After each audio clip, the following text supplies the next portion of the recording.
ഹദീസിൽ സല്ലല്ലാഹു അലൈഹി വസല്ലം തങ്ങൾ പറയുന്നത് ഇങ്ങനെയാണ്: മറ്റ് സ്ത്രീകളിൽ നിന്നും ആയിഷ റളിയല്ലാഹു അൻഹ, ആയിഷ ബീവിക്കുള്ള സ്ഥാനം എന്നുള്ളത് മറ്റ് ഭക്ഷണങ്ങൾക്ക് മുകളിൽ ശരീരത്തിനുള്ള സ്ഥാനമാണ്.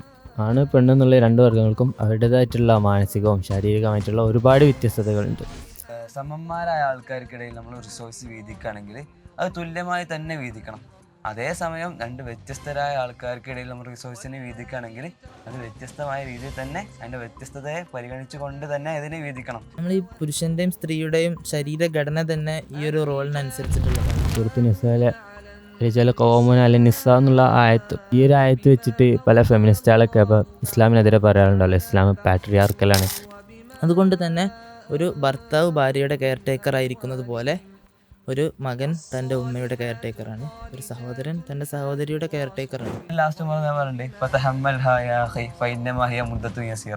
കുറച്ച് ക്ഷമിച്ചാളാ, അത് കുറച്ച് സമയം നീണ്ടെടുക്കാൻ ജസ്റ്റ് ഒരു ദേഷ്യം മാത്രമായി കാര്യം.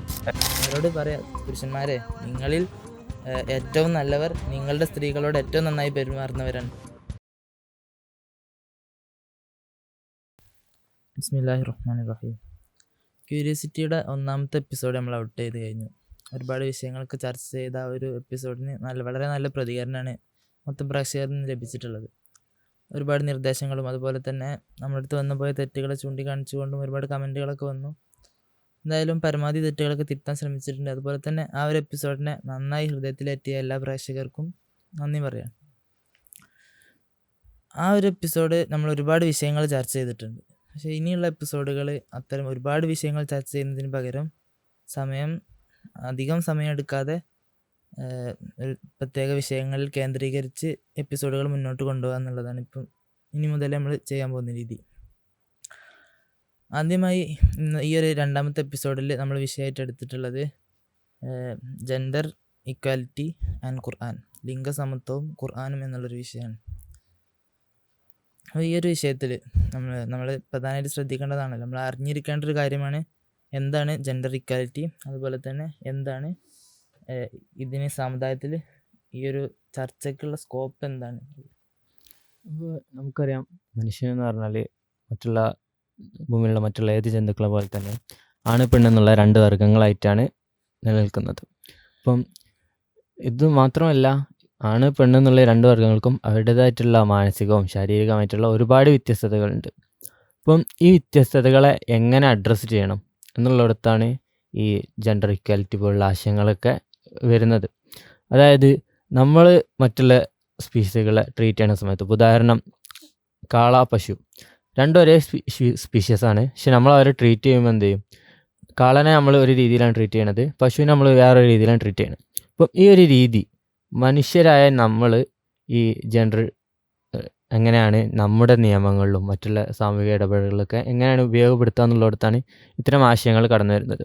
അപ്പം ഇതിന് വ്യത്യസ്തമായിട്ടുള്ള വേരിയേഷൻസ് നമുക്ക് കാണാൻ പറ്റും. ഇപ്പം gender neutrality, gender equality, gender equity എന്നൊക്കെ പറഞ്ഞിട്ടുള്ള ഒരുപാട് വേരിയേഷൻസ് ഉണ്ട്. ഇപ്പോൾ ജെൻഡർ ന്യൂട്രാലിറ്റി ഉദാഹരണമായിട്ട് നമ്മൾ എടുക്കുകയാണെന്നുണ്ടെങ്കിൽ, അത് എന്ന് പറഞ്ഞാൽ അവർ ഈ ജെൻഡർ എന്നുള്ളൊരു സാധനം ഒരിക്കലും പരിഗണിക്കൂല. ഉദാഹരണമായിട്ട് പറയുകയാണെങ്കിൽ ടോയ്ലറ്റ് ഇപ്പോഴത്തെ ട്രെൻഡാണല്ലോ. ഇപ്പോൾ ഈ ടോയ്ലറ്റിൽ നമ്മൾ ഉദാഹരണമായിട്ട് എടുക്കുമ്പോൾ ഈ ജെൻഡർ ന്യൂട്രാലിറ്റി പ്രകാരം അവരെന്ത് ചെയ്യും? ആണിനും പെണ്ണിനും വെവ്വേറെ ടോയ്ലറ്റ് വെക്കുന്നതിന് പകരം ഒറ്റ ടോയ്ലറ്റ്, അത് ആണും പെണ്ണും യൂസ് ചെയ്യുക. ഇപ്പോൾ നമ്മളിപ്പം കുറേ പബ്ലിക് സ്ഫിയറിലൊക്കെ വെവ്വേറെ ടോയ്ലറ്റുകളുണ്ടാവുക. ഇനിയിപ്പോൾ ജെൻഡർ ഇക്വാലിറ്റി നോക്കുകയാണെന്നുണ്ടെങ്കിൽ അത് ഇത്തരം ജെൻഡർ വ്യത്യാസങ്ങൾ അഡ്രസ്സ് ചെയ്യും. ആണും പെണ്ണെന്നുള്ള വ്യത്യസ്ത ജെൻഡറുകളാണെന്ന് അഡ്രസ്സ് ചെയ്യുമെങ്കിലും പക്ഷേ അവർ ഇത്തരം വ്യത്യസ്തമായിട്ട് ട്രീറ്റ് ചെയ്യില്ല. അവരെ ഒരേ രീതിയിൽ ഈക്വലായിട്ട് ട്രീറ്റ് ചെയ്യുക എന്നുള്ളൊരു അബ്സല്യൂട്ട് ഈക്വാലിറ്റി എന്നുള്ളൊരു ആശയമാണ് ജെൻഡർ ഇക്വാലിറ്റിയിൽ വരിക.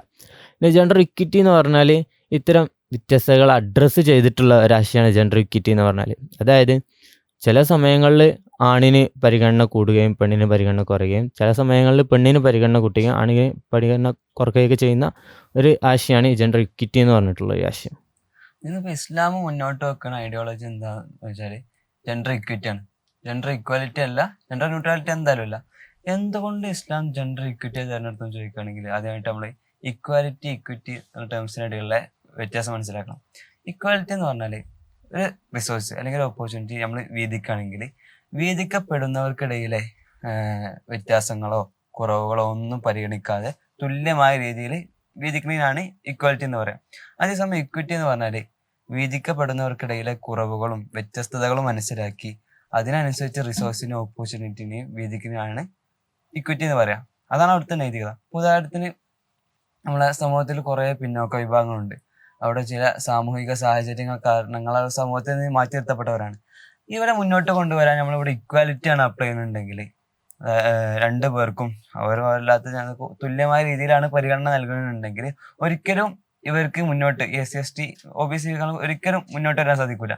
അതേസമയം നമ്മളിവിടെ ഇക്വിറ്റിയാണ് അപ്ലൈ ചെയ്യുന്നുണ്ടെങ്കിൽ ഇവർക്ക് കുറച്ചുകൂടി പരിഗണന നൽകിയിട്ട് എന്നാലും ഇവരിൽ നിന്ന് ഒട്ടും കുറയാതെ പരിഗണന ഇവർക്ക് മുന്നോട്ട് വരാൻ സാധിക്കും. അപ്പൊ നമ്മൾ ഇതിൽ സ്ഥിരമായിട്ട് പറഞ്ഞ തിയറി ഉണ്ടല്ലോ, equal things should be treated equally, different things should be treated differently ഉണ്ട്.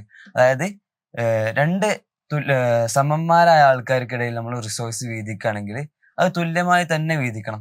അതേസമയം രണ്ട് വ്യത്യസ്തരായ ആൾക്കാർക്കിടയിൽ നമ്മൾ റിസോഴ്സിനെ വീതിക്കുകയാണെങ്കിൽ അത് വ്യത്യസ്തമായ രീതിയിൽ തന്നെ അതിന്റെ വ്യത്യസ്തതയെ പരിഗണിച്ചു കൊണ്ട് തന്നെ അതിനെ വീതിക്കണം. ഈ ഇക്വിറ്റി വിഷയം ചർച്ച ചെയ്യുമ്പോൾ സ്ഥിരമായിട്ട് കാണുന്ന ഒരു ഉദാഹരണം ഉണ്ടല്ലോ, അതായത് ഒരു മതില്, ഒരു 4 അടി പൊക്കമുള്ള ഒരു മതില്, അതിന്റെ അപ്പുറത്തെ ഒരു പ്രോഗ്രാം നടക്കുന്നുണ്ട്. ഇപ്പുറത്തെ 2 കുട്ടികളുണ്ട്. ഒരു കുട്ടിക്ക് 4 അടി പൊക്കും, ഒരു കുട്ടിക്ക് 3 അടി പൊക്കും. ഈ കുട്ടികൾക്ക് ഈ പ്രോഗ്രാം കാണാൻ നമ്മൾ കൊടുക്കണം. നമ്മുടെ അടുത്തുള്ളത് 1 അടി വലിപ്പമുള്ള കുറച്ച് ബോക്സുകളാണ്. അപ്പോൾ ഇവിടെ നമ്മൾ ഇക്വാലിറ്റി ആണ് അപ്ലൈ ചെയ്യുന്നുണ്ടെങ്കിൽ 2 പേർക്കും ഓരോ ബോക്സ് വീതം നൽകും. അപ്പോൾ ഇതിന്റെ റിസൾട്ട് എന്തായിരിക്കും? 4 അടി പൊക്കമുള്ള ആൾക്ക് ഉഷാറായിട്ട് ആ പ്രോഗ്രാം കാണാം. അതേസമയം 3 അടി പൊക്കമുള്ള കുട്ടിക്ക് ഉഷാറായിട്ട് ആ മധുരവും കാണാം. ഇതേ വിഷയത്തിൽ നമ്മൾ ഇക്വിറ്റി ആണ് അപ്ലൈ ചെയ്യുന്നുണ്ടെങ്കിൽ ആ കുട്ടിയുടെ 3 അടി പൊക്കമുള്ള കുട്ടിയുടെ കുറവുകൾ പരിഗണിച്ച് ആ കുട്ടിക്ക് 2 ബോക്സും ഇയാൾക്ക് 1 അടി ബോക്സും വലിപ്പമുള്ള ബോക്സും നൽകുകയാണെങ്കിൽ 2 പേർക്കും ആ പ്രോഗ്രാം കാണാൻ സാധിക്കും. ഇതേ വിഷയം നമ്മൾ ജെൻഡറിൽ അപ്ലൈ ചെയ്യുമ്പോഴും ഉണ്ടാവും. അതായത് ചില സമയത്ത് പെണ്ണിന് ആണിനേക്കാളോ ആണിന് പെണ്ണിനേക്കാളോ പരിഗണന നൽകപ്പെടേണ്ട സാഹചര്യം വരും. അതാണ് ഇസ്ലാം മുന്നോട്ട് വെക്കുന്ന ജെൻഡർ ഇക്വിറ്റി. ഇനി നമ്മൾ ജെൻഡർ ഇക്വാലിറ്റി ആൻഡ് ഖുർആൻ എന്നാണല്ലോ വിഷയം. അപ്പം ഖുർആൻ എങ്ങനെയാണ് ഇതിനെ സമീപിച്ചിട്ടുള്ളത് നോക്കുകയാണെന്നുണ്ടെങ്കിൽ എന്തായാലും ഇസ്ലാമിൻ്റെ നിലപാട് തന്നെയാണല്ലോ, ഖുർആൻ്റെ നിലപാടാണല്ലോ ഇസ്ലാമിൻ്റെ നിലപാട്. അപ്പം ഖുർആൻ എങ്ങനെയാണ് ഈ ഒരു വിഷയത്തെ സമീപിച്ചിട്ടുള്ളത് നോക്കുന്ന ഒരു അവസരത്തിൽ ഈ ഒരു സംഭവം തന്നെയാണ്. അഥവാ സ്ത്രീയെ പരിഗണിക്കേണ്ട പല ഭാഗങ്ങൾ വരുന്നുണ്ട്. ആ ഒരു ഭാഗങ്ങളിൽ സ്ത്രീക്കായിരിക്കും പരിഗണന കൊടുത്തിട്ടുണ്ടാവും ആണിനേക്കാളും. അതുപോലെ തന്നെ ആണിനെ പരിഗണിക്കേണ്ട മേഖലകളിൽ ആണിനും പ്രാധാന്യം കൊടുത്തിട്ട് തന്നെ തുല്യമായ അല്ലെങ്കിൽ അന്ധമായ ഇക്വാലിറ്റി എന്നുള്ളൊരു തിയറി ഇവിടെ നമ്മൾ പ്രത്യേകം പരിഗണിക്കേണ്ട ഒരു സംഭവമാണ്. അതായത് സൂറത്ത് നിസായിലെ റിജാല ഖവാമൂന അല നിസ എന്നുള്ള ആയത്ത്, ഈ തുടങ്ങുന്ന ഒരു ആയത്ത്. അപ്പം ഈ ഒരു ആയത്ത് വെച്ചിട്ട് പല ഫെമിനിസ്റ്റുകളൊക്കെ ഇപ്പോൾ ഇസ്ലാമിനെതിരെ പറയാറുണ്ടല്ലോ, ഇസ്ലാം പാട്രിയാർക്കലാണ്. അതായത് ഇസ്ലാം എന്ത് ചെയ്തു, സ്ത്രീനെ പുരുഷൻ്റെ അടിയിലാണ് പ്ലേസ് ചെയ്തിട്ട് പുരുഷനെ സ്ത്രീനേക്കാൾ പ്രാധാന്യം കൊടുത്തു എന്ന് പറഞ്ഞിട്ട് ഒരു അവതരണക്ക് ഈ ഒരു ആയത്ത് വെച്ചിട്ട് പല ആളുകളും ഉന്നയിക്കാറില്ലേ. ഇതിനൊരു ഈ ഒരു വിഷയത്തിൽ ഇവിടെ ഒരുപാട് പേർക്കൊരു മിസ്അണ്ടർസ്റ്റാൻഡിങ് സംഭവിച്ചിട്ടുണ്ട്. ഈ സൂറത്ത് നിസായിൽ പറഞ്ഞിട്ടുള്ളൊരു ആയത്താണ്. അതായത് റിജാലു ഖവ്വാമൂന അലൻ നിസാഇ ബിമാ ഫളലല്ലാഹു ബഅദഹും അലാ ബഅദിൻ തുടങ്ങുന്ന ഒരു ആയത്ത്. ഈ ആയത്ത് ഒരുപാട് കോൺട്രവേഴ്ഷ്യൽ ഡിസ്കഷന് വിധേയമായിട്ടുള്ളൊരു ആയത്താണ്. ഈ ആയത്തിൻ്റെ തന്നെ ഒരുപാട് ഭാഗങ്ങൾ ഈ ഒരു മേഖലയിൽ തന്നെ വ്യത്യസ്ത ഭാഗങ്ങൾ ചർച്ച ചെയ്യുന്ന ഒരു ആയത്താണിത്. ഇതിൻ്റെ ആദ്യ ഭാഗം അഥവാ റിജാലു ഖവ്വാമൂന അലൻ നിസാ എന്നുള്ളത് നമുക്ക് ഇന്ന് ചർച്ച ചെയ്യാം, ഈ ഒരു എപ്പിസോഡിൽ ചർച്ച ചെയ്യാം. ഇതിൻ്റെ മറ്റ് വശങ്ങളും കൂടി ചർച്ച ചെയ്യാമെന്നാൽ സമയം നീളുന്നുള്ളതുകൊണ്ട് ഈ ഒരു എപ്പിസോഡിൽ നമുക്കത് ചർച്ച ചെയ്യാം. അവിടെയാണ് ജെൻഡർ റോൾസ് കാര്യങ്ങളൊക്കെ ചർച്ചയ്ക്ക് വരുന്നത്. ആദ്യമായി റിജാലു ഖവ്വാമൂന അലൻ നിസാ എന്നുള്ള ഒരു ഭാഗം എടുത്ത് നോക്കുകയാണെന്നുണ്ടെങ്കിൽ ഇതിനൊരു പ്രത്യക്ഷാർത്ഥത്തിൽ അർത്ഥം നൽകുന്ന ഒരു രീതിയാണ് ഒരുപാട് പേര് സ്വീകരിച്ചിട്ടുള്ളത്. എന്നിട്ട് ഖവ്വാമൂന അലൻ നിസാ എന്ന് പറയുമ്പോൾ ഇതെന്താണ്, പുരുഷനെ സ്ത്രീക്ക് മുകളിൽ പ്രതിഷ്ഠിക്കുന്ന ഒരു പാട്രിയാർക്കൽ സമീപനമാണോ ഇസ്ലാം കൈക്കൊണ്ടിട്ടുള്ളത് എന്നുള്ള രീതിയിൽ ഒരുപാട് നറേഷൻസ് വന്നിട്ടുണ്ട്. എന്നാൽ ഈ ഖവ്വാമൂന അലൻ നിസാ എന്നുള്ളത് ഒരു ഫ്രേസ്, ഈ ഖവ്വാമൂന അലൻ നിസാ എന്നുള്ളത് ഖാമ അല എന്നുള്ള ഒരു ഫ്രൈസൽ വെർബിൽ നിന്ന് ഉണ്ടായിട്ട് വന്നിട്ടുള്ളൊരു വാക്കാണ്. ഫ്രൈസൽ വെർബിൻ്റെ പ്രത്യേകത നമുക്കറിയാം. അഥവാ ഒരു വെർബും ഒരു പ്രിപ്പോസിഷനും തമ്മിൽ വരുന്ന സമയത്ത് ഇത് രണ്ടുമല്ലാത്ത അതുവരെ ആ വെർബിന് ഉണ്ടായിരുന്നതല്ലാത്തൊരർത്ഥം ഈ ഒരു വെർബിന് വരുന്നൊരവസ്ഥ ഇത് നേരെ അറബിയിലുണ്ട്. അപ്പോൾ ഈ ഖാമ അല എന്നുള്ളത് സ്ത്രീക്ക് മുകളിൽ നിൽക്കുന്ന പുരുഷൻ എന്നുള്ള ഒരു പാട്രിയാർക്കൽ ഒരു സമീപനമല്ല അവിടെ യഥാർത്ഥത്തിൽ നടക്കുന്നത്. ഖാമ അല എന്നുള്ളതിൻ്റെ ഇംഗ്ലീഷ് അർത്ഥം ടു ടേക്ക് കെയർ ഓഫ് എന്നാണ്. അപ്പോൾ ഖവ്വാമൂന അല നിസാ എന്നുള്ളതിന് ശേഷം വരുന്ന ആരെയാണോ പ്രതിപാദിക്കുന്നത്, അയാളുടെ കെയർ ടേക്കറാണ് ഇതിന് മുമ്പ് പ്രതിപാദിക്കപ്പെടുന്ന ആൾ. അപ്പോൾ റിജാലു ഖവ്വാമൂന അല നിസാ എന്നുള്ളൊരു പ്രസ്താവന വന്നാൽ അതിൻ്റെ അർത്ഥം പുരുഷൻ സ്ത്രീയുടെ കെയർ ടേക്കറാണ് എന്നുള്ളതാണ്. അത് അവന് ശരിക്കും ഒരു റെസ്പോൺസിബിലിറ്റി നൽകുകയാണ്. അതുപോലെ തന്നെ ഈ ഒരു മേഖലയിൽ മുഫസ്സിരിങ്ങൾക്കിടയിൽ ഒരു ചർച്ച വരുന്നുണ്ട്. അഥവാ ഈ ആയത്തിൻ്റെ ബാക്കി ഭാഗങ്ങളിൽ ദാമ്പത്യ ജീവിതവുമായി ബന്ധപ്പെട്ടുള്ള ഒരുപാട് ഡിസ്കഷൻസ് വരുന്നുണ്ട്. അതുകൊണ്ട് തന്നെ ഇത് ഭർത്താവ് ഭാര്യയുടെ ബന്ധം സൂചിപ്പിച്ചിട്ടാണോ ഈ ആയത്ത് വന്നതെന്നുള്ള ചർച്ചകൾക്കിടയിൽ ഒരുപാട് മുഫസ്സിരിങ്ങൾ പറയുന്നത് ഇത് ഭർത്താവ് ഭാര്യ എന്നുള്ള ആ ഒരു ബന്ധത്തിനിടയിൽ ഭർത്താവ് ഭാര്യയുടെ കെയർ ടേക്കറാണ് എന്നുള്ളൊരു വിഷയമാണ് ചർച്ച ചെയ്യുന്നത്. പക്ഷെ നമുക്കറിയാം ഈ ഇമാം ഷാറാവിയെ പോലത്തെ മോഡേൺ മുഫസ്സിർമാർ അദ്ദേഹമൊക്കെ ഈ ഒരു വിഷയത്തെ സമീപിക്കുന്ന രീതിയുണ്ട്. അദ്ദേഹം പറയുന്നത് ഈ അരിജാലു ഖവാമുൻ അലൻ നിസ എന്നുള്ള ഈ ഒരു ഭാഗത്ത് പുരുഷൻ സ്ത്രീ എന്നുള്ളത് നിരുപാധികം അൺകണ്ടീഷണലി ആണ് പറഞ്ഞിട്ടുള്ളത്. അഥവാ ഇന്ന രീതിയിലുള്ള പുരുഷനെന്നോ ഇന്ന രീതിയിലുള്ള സ്ത്രീ എന്നോ പറയുന്നതിന് പകരം നിരുപാധികമായിട്ട് സ്ത്രീ പുരുഷൻ എന്നാണ് പറഞ്ഞിട്ടുള്ളത്. അതുകൊണ്ട് തന്നെ ഒരു ഭർത്താവ് ഭാര്യയുടെ കെയർ ടേക്കർ ആയിരിക്കുന്നത് പോലെ ഒരു മകൻ തൻ്റെ ഉമ്മയുടെ കെയർ ടേക്കറാണ്, ഒരു സഹോദരൻ തൻ്റെ സഹോദരിയുടെ കെയർ ടേക്കറാണ്. ഇത് പുരുഷന് ഒരു ജെൻഡർ റോൾ പതിച്ചു നൽകുന്ന രീതിയാണ് ഖുർആൻ ഇവിടെ എടുത്തിട്ടുള്ളത്. അഥവാ നമ്മൾ സോഷ്യോളജിക്കൽ ടേംസ് അനുസരിച്ച് പറയുകയാണെന്നുണ്ടെങ്കിൽ ഒരു ബ്രെഡ് വിന്നർ എന്നുള്ള റോളാണ്. അഥവാ കുടുംബത്തിന് ആഹാരം കൊണ്ടുതരേണ്ട ഒരു ഉത്തരവാദിത്വം പുരുഷന് നൽകുകയാണ്. ഇത്തരത്തിൽ അതുപോലെ തന്നെ ഇവൻ്റെ ഉത്തരവാദിത്തത്തിലുള്ള ഇവൻ്റെ മക്കൾ അതുപോലെ തന്നെ ഭാര്യമാരടങ്ങുന്ന എല്ലാവർക്കും ആഹാരം നൽകേണ്ട ഉത്തരവാദിത്വം പുരുഷന് നൽകുകയാണ്. ഇങ്ങനെ ഒരു ഉത്തരവാദിത്വം പുരുഷന് പതിച്ചു നൽകുമ്പോൾ ഇതിനോട് സമാന്തരമായി തന്നെ അവന് പല കൺസെഷനും ഇസ്ലാം അനുവദിച്ച് നൽകുന്നുണ്ട്. അതിൽപ്പെട്ടതാണ് ഈ അനന്തര സ്വത്തവകാശ വിഷയത്തിലൊക്കെ നമുക്കറിയാലോ. അഥവാ സ്ത്രീക്ക് ലഭിക്കുന്നതിൻ്റെ ഇരട്ടി ഓഹരി പുരുഷന് നൽകണം എന്നുള്ളൊരു രീതി ഇത് പറയുന്നുണ്ടല്ലോ. അതൊക്കെ യഥാർത്ഥത്തിൽ ഈ ഒരു കൺസെഷന്റെ ഭാഗമാണ്. ശ്രദ്ധിക്കേണ്ട ഒരു ഭാഗമുണ്ട്. അതായത് സൂറത്തുൻ നിസാഇന്റെ തുടക്കത്തിലാണല്ലോ ഈ അനന്തരാവകാശത്തിന്റെ വിഷയത്തിലൊക്കെ ചർച്ച ചെയ്യണത്. അതിൽ ഒരു കാര്യത്തിൽ പറയണ്ടേ ലിദ്ദക്കരി മിസ്ല ഹദ്ദിൽ ഉൻസയൈൻ എന്ന് പറഞ്ഞിട്ട് പെണ്ണിന്റെ ഇരട്ടിയാണ് പുരുഷന് നൽകേണ്ടത്. ഇവിടെ കുറെ ഫെമിനിസ്റ്റുകൾ ഇതിനെ ഒരു കോണ്ടെക്സ്റ്റ് നിന്ന് മാത്രം എടുത്തിട്ട് ഇതിനെ ഒരു വലിയൊരു വിവാദമാക്കുന്നുണ്ട്. ആണിന്റെ പകുതിയാണ് പെണ്ണിന് നൽകുന്നത്. അതൊരു ദുരുദ്ദേശപരമായിട്ടുള്ള നരേഷനും കൂടിയാണ്. കാരണം ഖുർആൻ പറയുന്നത് എന്താണ്, സ്ത്രീക്ക് നൽകുന്നതിന്റെ ഇരട്ടി പുരുഷന് നൽകാനാണ്. പക്ഷെ ഒരു ദുരുദ്ദേശം ഉള്ളത് കൊണ്ടാണ് എന്തായാലും അവർ നേരെ തിരിച്ചിട്ട് ഇങ്ങോട്ട് പറയുന്നത്. അഥവാ അർത്ഥമൊക്കെ സമാണെന്നുണ്ടെങ്കിലും ഖുർആന്റെ നരേഷൻ നമുക്ക് മനസ്സിലാകാം. രണ്ടുപേർക്കും ഒരുപോലെ നൽകിയിട്ട് പുരുഷന് കുറച്ച് കൂടുതൽ നൽകുക എന്നുള്ള നരേഷനാണ്. രണ്ടുപേർക്കും ഒരേ രീതിയിൽ വിധിക്കുന്നുണ്ട്. രണ്ട് പുരുഷന് കുറച്ച് റെസ്പോൺസിബിലിറ്റീസ് ഉണ്ട്, അതുകൊണ്ട് പുരുഷന് കുറച്ച് എക്സ്ട്രാ നൽകുന്നു. അപ്പോൾ ആ വിഷയത്തിൽ തന്നെ പുരുഷന് ഈ ഭാര്യയുടെ അല്ലെങ്കിൽ ഈ സ്ത്രീയുടെ ചെലവ് പുരുഷന്റെ മേലുണ്ട്. പിന്നെ അഥവാ പുരുഷന് മക്കളുണ്ടെങ്കിൽ അവരുടെ ചെലവും ഈ പുരുഷന്റെ മേലാണ്. അപ്പൊ ഈ റെസ്പോൺസിബിലിറ്റീസ് ഒക്കെ ഉള്ള പുരുഷനാണ്. അപ്പൊ പുരുഷന് കുറച്ച് എക്സ്ട്രാ നൽകുന്നു. ഇവിടെ ഈ ഫൈനാൻഷ്യൽ ഇൻഡിപെൻഡൻസിന്റെ കാര്യമൊക്കെ ഉണ്ടല്ലോ. അതായത് എന്താ പറയാ, നമുക്കറിയാം ഇസ്ലാമിന് മുമ്പുള്ള ഒരു കാലഘട്ടത്തിൽ, ജാഹിലിയ കാലഘട്ടത്തിലൊക്കെ ഇപ്പോൾ സ്ത്രീകൾക്ക് പല ആളുകൾക്കും സ്വത്തൊന്നും കൈവശം വെക്കാനുള്ള അവകാശമില്ലായിരുന്നു.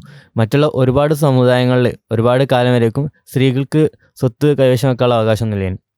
ആ ഒരു കാലഘട്ടം മുതൽ തന്നെ ഇസ്ലാം ഇതൊക്കെ നൽകി വരുന്നുണ്ട്.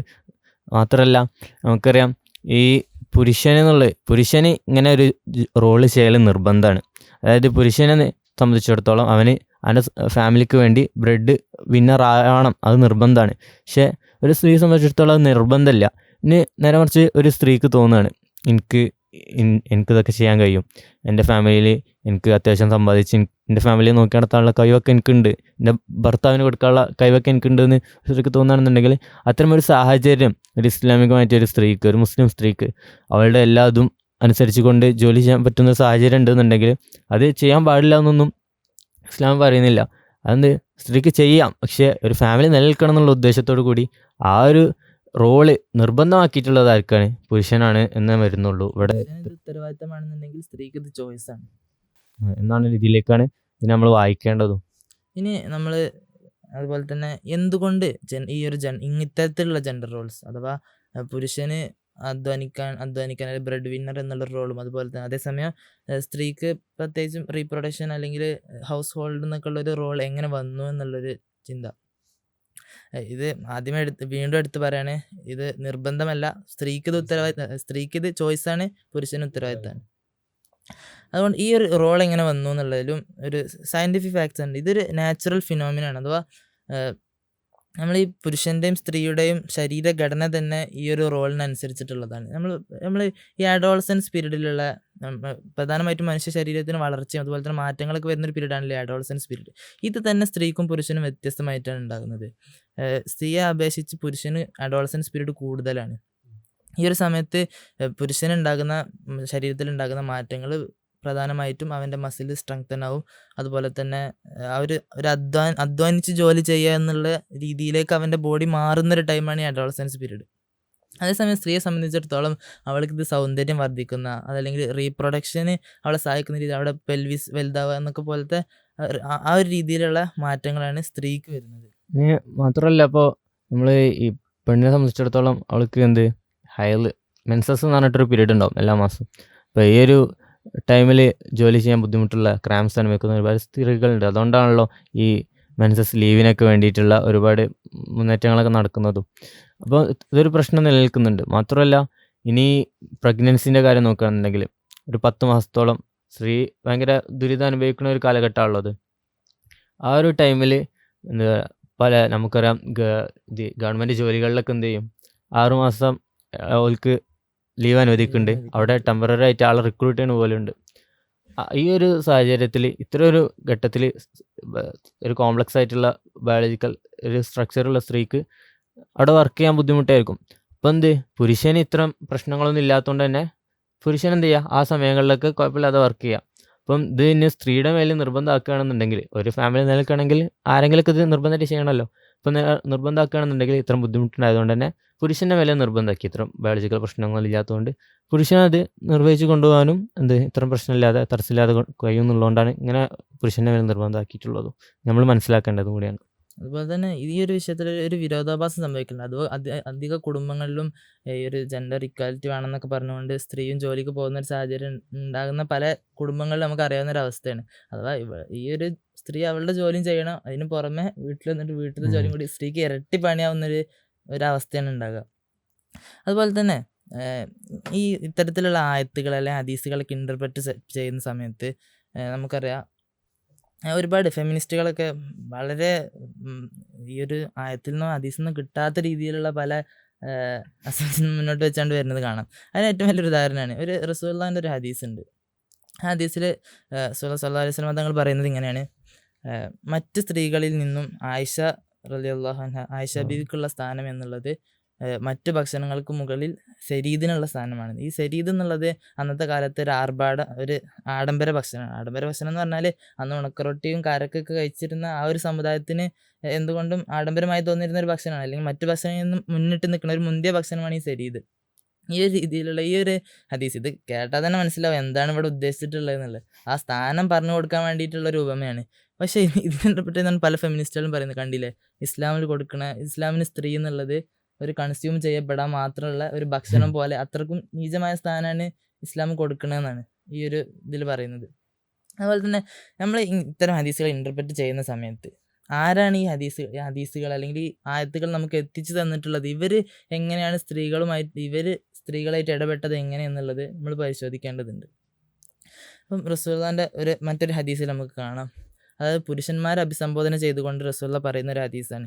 അവരോട് പറയാം, പുരുഷന്മാരെ, നിങ്ങളിൽ ഏറ്റവും നല്ലവർ നിങ്ങളുടെ സ്ത്രീകളോട് ഏറ്റവും നന്നായി പെരുമാറുന്നവരാണ്. ഖിയാറുക്കും ലി നിസാഇഹിം എന്നാണ് പറയുന്നത്. അഥവാ പുരുഷന്മാരെ, നിങ്ങളിൽ ഏറ്റവും നല്ലവർ നല്ല ജോലി ചെയ്യുന്നവരുന്നോ ജിഹാദിന് ഇറങ്ങി പോകുന്ന അതൊന്നുമല്ല പറഞ്ഞിട്ടുള്ളത്. അഥവാ ഇത്തരം നല്ല മറ്റ് ഇങ്ങനത്തെ ഒരുപാട് അമല് ചെയ്യുന്നവൻ അതൊന്നുമല്ല പറഞ്ഞിട്ടുള്ളത്.